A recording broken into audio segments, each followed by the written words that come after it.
Hi, I'm Simone from Tomorrow's Forest, and we've decided to do a roundup of the biodegradable tree shelters that are available on the market in 2022.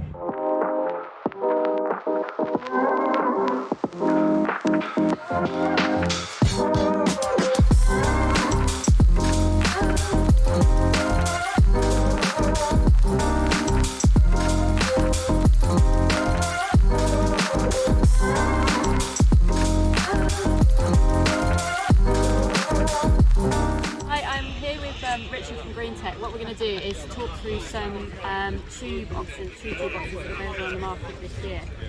So Richard, which manufacturers are you supplying? Can you give us like a rundown of the biodegradable tubes and the different types that are available? Yep, of course. So as we'll start at this end, and you can see that we'll, as a distributor to the market, and probably one of the leading distributors to the forestry market, we supply a lot of spirals to the market. More recently, over the last couple of years, the manufacturer Rainbow have introduced a tree biospiral to the market, so a biodegradable plastic, which has been a great addition to the range. Great for the bare root planting and some cell grown as well. And then on to the next one, we've got a new shelter, probably one of the newest shelters to the market, is the Next Gen tree shelter. This is made up of British sheep's wool and a cashew nut shell resin, which binds it together. So this is going into production for the first time this year, quite a very exciting product which we've had a lot of popularity in the show for.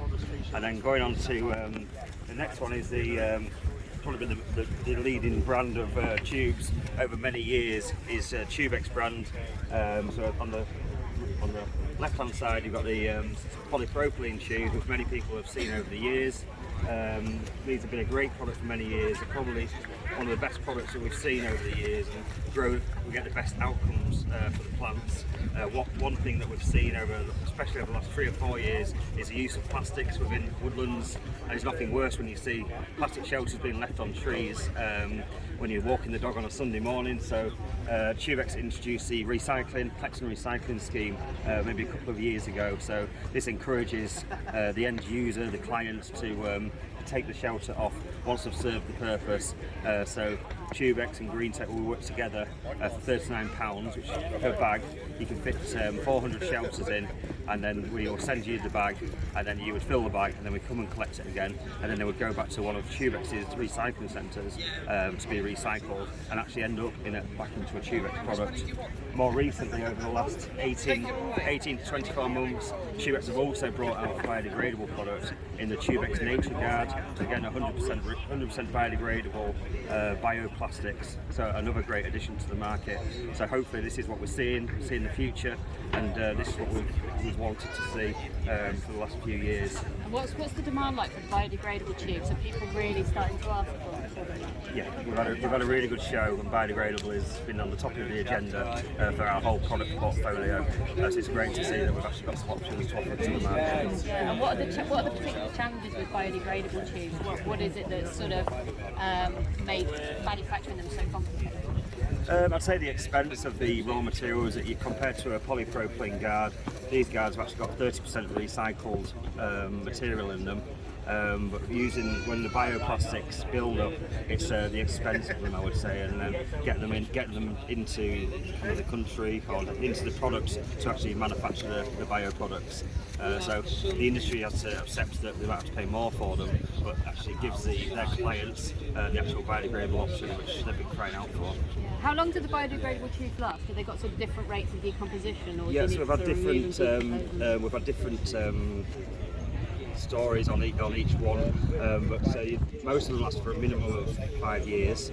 The nature guards will biodegrade completely in the right situations, but one thing that Tubex do advise, and I kind of get what they're saying, because for litter purposes, if you do have the option to take them off, they can be fully buried in the ground, and then that stops any litter on the site, and it will fully biodegrade. Looking at the next gen one, they have just announced a 5-year warranty, which is a bit of a game changer for that product. So I think that works on, if you have over 10% failures within a 5-year period, they'll actually have a warranty to back that up. So that's reassuring for the clients as well. But the next gen having the warranty, that means they're going to last a minimum of 5 years, which is kind of the minimum amount of time that we want them to last for. And a polypropylene tube would last, they can be reused, can't They can, which is always great to see. Yeah. And again, the recycling scheme's there as well as a backup if they can't just reuse them on the site again. Brilliant. Thanks so much. No worries. Thanks, guys.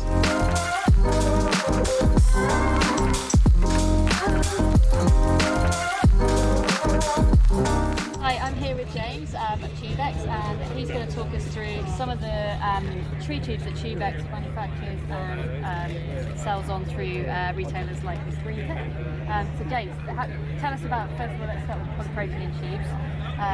Explain to me sort of what the kind of market's like. We know you've got a recycling scheme, so any details you give us on that, and then we'll move on to the biodegradable tubes. Brilliant. Okay, perfect, great. Yeah, thanks for coming over to see us. So mainly the kind of green tubes you can see around here, that's the range of more standard products, the standard polypropylene. So we're using this year around on average 30% recycled content. That's coming from external sources as well as our recycling scheme. And these are the products which can be recycled at end of life with the Tubex collection and recycling scheme. So for £39 a bag, you can fit up to 400 1.2 shelters in there, and then we'll arrange the collection of those, bring them back to the facility and wash them and process them and turn them into new tubes again. So a nice way of closing the loop on those products where disposal is sometimes a bit more difficult. And then in front of us, I guess what everyone is talking about now is the biodegradable tubes. So we started with a range of 0.6 and 1.2 shelters, and we're starting to expand it to some wraps and some bowl guards you'll see down there. And with that, we've tried to bring options for the market, really, certainly where access to the tree shelters is more difficult and where it's harder to recycle. And these products can be left in situ, and then over time start to break down into the soil. They're from bio-based blend, so a mix of corn and starch and biopolymers. And they've been tested under the EN ISO standard for soil biodegradability, just to prove that they will biodegrade at ambient temperatures, not industrial composting, which is what we've seen in the past sometimes. So they don't need to be buried or anything, they'll just break down? No, they'll break down. That's really up to the landowner. The sooner you get them into the soil, the quicker they'll biodegrade.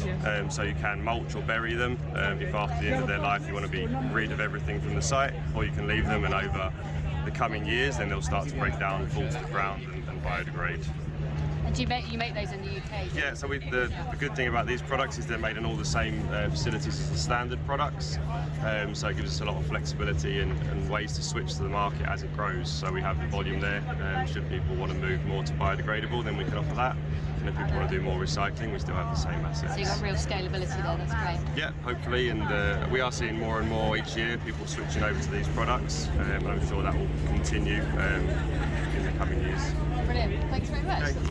With Adam from Tubex, who's going to talk us through their recycling scheme for the polypropylene tubes.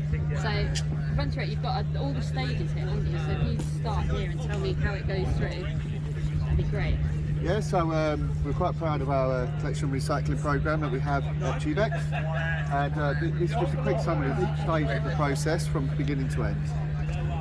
So first, we would send out bags to sites, and the sites will arrange collections with their members of staff on the site. The site will fill up the bags, and then we'll come and collect the bags. Once we have collected the bags, we will take them through to our plant in Aberdeen in Wales, in South Wales, and we would bale the shelter, so it's something like this. This is what a baled Tubex bale. That's using a 10-ton compactor to make a nice cube shape, so we get most efficient when we're moving it to the Henor plant, which does our recycling for us. Once it's at the plant, we would flake and clean the material, so it looks like this. This is old Tubex material, okay? Oh, wow, yeah. So you can see where even some of the twin walled and things like that. And once it's cleaned and been flaked, we can then turn it into pellets. And there's kind of two colours that we can make at the plant. This is the grey pellets here, okay? And as well as that, if you follow me over here, this is the Tubex recycled pellets here. So when we get to these recycled pellets in green, we can send that back to the Aberdeen plant, and that's good material to make other Tubex shelters. And if you follow me over here, you can see some examples of that. Here we have a normal green Tubex range. all of our Tubex has up to 50% recycled content, okay?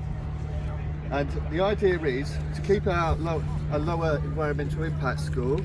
If we collect and recycle at end of life, that will have a better or lower environmental impact score than using something that's biodegradable on site. That's in terms of carbon and it's a whole life cycle analysis. So we had an independent life cycle analysis done on tree shelters and how human behaviour affects it, how to best use that. It's a biodegradable option, and the biodegradable option really should be used if a site's more difficult to reach, dense woodlands, mountainous regions, things like that, where collection is not so possible. Then a biodegradable shelter sits very well in that kind of application.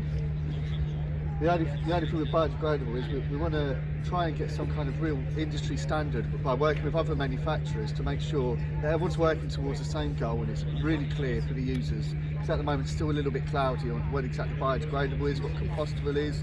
And we want to work with everyone at Tubex to make sure we're setting a clear standard and everything's very clear for the users as well.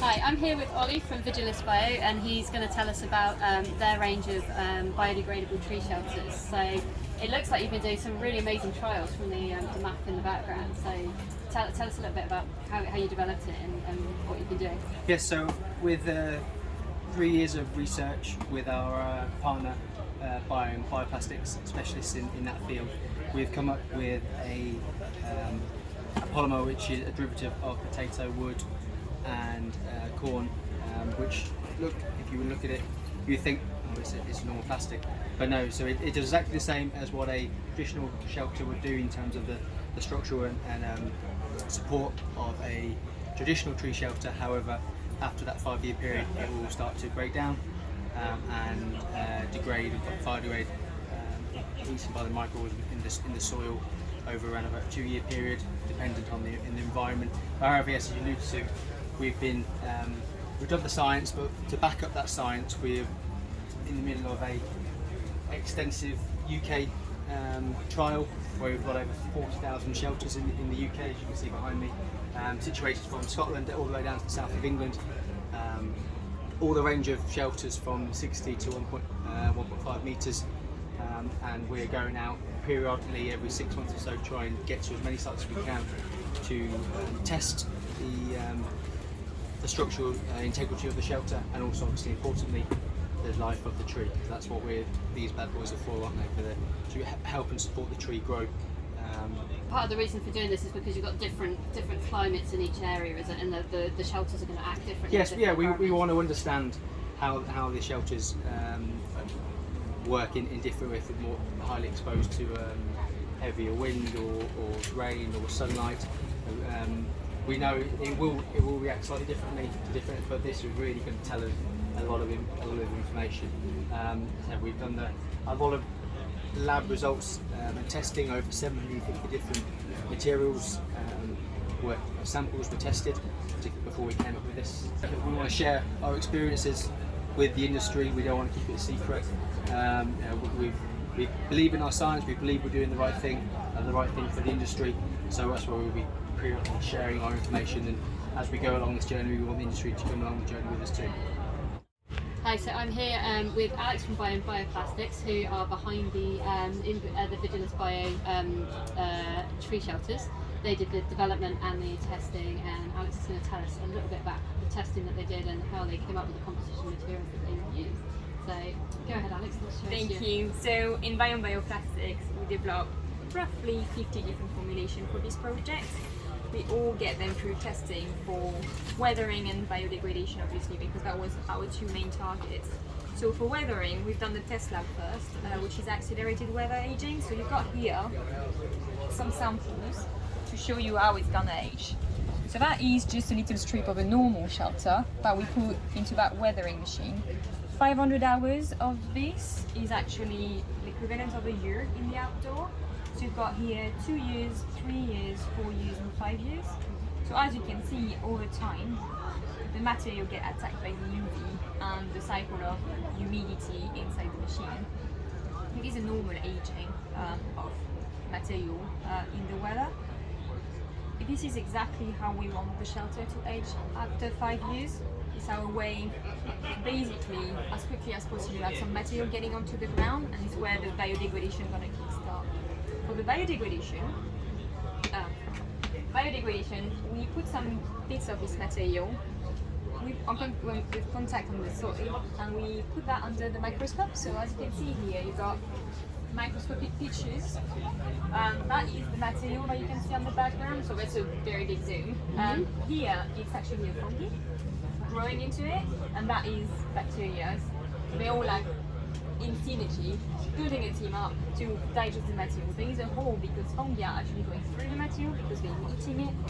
And after that biodegradation, there is no material left, only water, minerals, and biomass. We also tested in a third-party laboratory the ecotoxicity. So what you do for that, you just put material into some soil, and then you grow seedlings in it. The seedlings are going to grow. You've got a control next to it. They're going to measure how quickly the seeds grow, and also how much of the seeds the plant buries, and test it for heavy metals and other residue into the plant to see if there's any bioaccumulation, and they didn't find anything either. So that have been checked out. So yeah, this is what we've done to basically back up our claims about Vigilis Bioshelter. Perfect, thank you very much. No worries, really pleasure to share.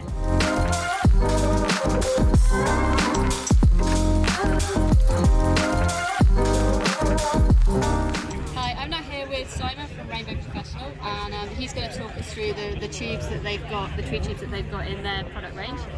So these are your biodegradable ones? They are indeed, yes. Launched 2 days ago. 2 days ago? Been working on them for 2.5 years now. Yeah. And we're very proud of what we've achieved so far. At the moment we're prototypes, but plans in the next 5 months to go to full production and produce the full range of sizes and the full range of heights and the full product. The details of the new tube is that we are certified soil biodegradable, which is the standard that everybody's really aiming for. We've got it straight away, nobody else has it. Which means that after 5 to 6 years of service life, the product will be breaking down. Once it hits the soil, 2 years, and it's gone.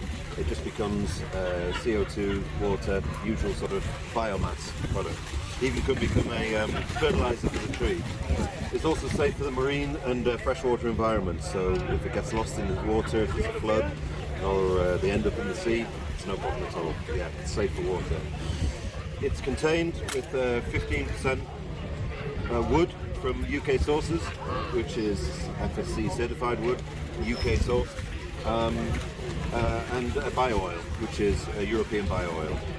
A little bit of a secret recipe, but it's all been tested, hence we've got soil certification. One of the particular things about this product is that the light transmission is excellent, it's nice and strong. And also after 3 years so far testing, light transmission only goes down 10%. So even if you have a tall tube with a slow growing tree, you've still got light for the tree to grow. It doesn't get worse over time, which is very important for us. So has it got similar light transmission to a polypropylene tube? Or is better. It better? Yeah, better. Oh, wow. Yeah, it's class leading at the moment. Yeah, which is very important for the trees inside, to get them established quickly, get them out of the tube and get them growing.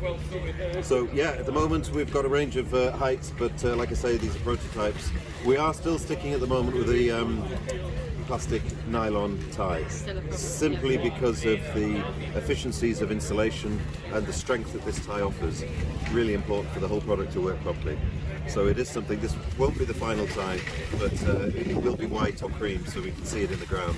This will need to be recovered afterwards. At the moment, we are working on this solution as we speak. So yeah, it looks terrific out in the field. It blends right in with the grasses and the forests. We think it looks terrific. And as it breaks down, these wood particles within the tube, they start to break down, and it helps the whole process of degradation. As it breaks down, goes into the soil, 2 years, it's gone. So these can be left out in the hills. Yeah, and you guys, I can see, but you make polypropylene tubes as well, but your ones are square rather than... We also make polypropylene ones. We can see here, these are the Polypropylene Defender Pro. And the great benefit of these sorry tree, is that they come flat. So you would get them like this. You can get loads on the back of a truck, loads in a pallet, loads out on the hill very, very easily. And when you get them on site, you've got 3 options for securing the stake. We'll deal with that for you in a minute. That's for a 32mm stake, a 25mm stake, and also if you wanted to use a rod, you've got another one in there too, on this side. Apologies. So whichever one you don't use to secure your tree acts as ventilation. So they're very easy to install. You just pop them over there like that. The tree would be planted. Let's pretend we planted that tree, because we've got a little water sack here. We want to keep them alive. So there we go over there, just like that. Slide it over the top. And the thickness of the stake fits the hole, and it makes it nice and tight, secures it well. And you haven't got the cable tie on that? No cable tie on that one, yeah. And they don't blow off, they're really secure even in windy situations. You've got the folded flap here, so it's nice and gentle on the edge of the tree as it waves around as it gets taller particularly. And this is the seam, when it's created, it's welded, and that's what breaks as the tree gets bigger, so you can't trap it inside. And could these be recycled? Very recyclable, yeah. The great thing is that when you finish with the tree is up here and they're broken open because of the tree, you can remove them easily, put them flat again, and they're easy to recycle because you can get so many more in the bag.